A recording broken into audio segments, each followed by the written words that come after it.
They crucified him and they parted his garments. They put an accusation over his head, written in the 3 languages of the time. This is Jesus, the King of the Jews. They crucified him between 2 thieves. One thief who would, though he was reviling him now, would go on to worship him, which tells you that God's grace can even reach a man at the point of his execution for a crime that he committed.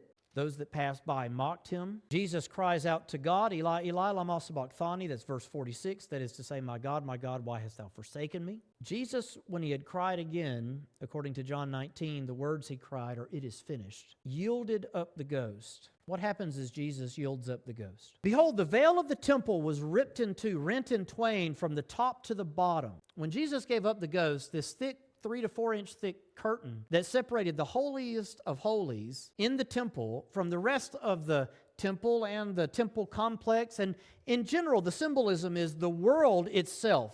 When it rips from the top to the bottom when Jesus died, he's telling you a few things. First of all, I've left this place. Separation then between God and humanity has been ripped in two. And certainly as the priests are in there doing their work, which they would have been doing, as they see that happen, I imagine there was also an intended meaning for them, that their house is left unto them desolate.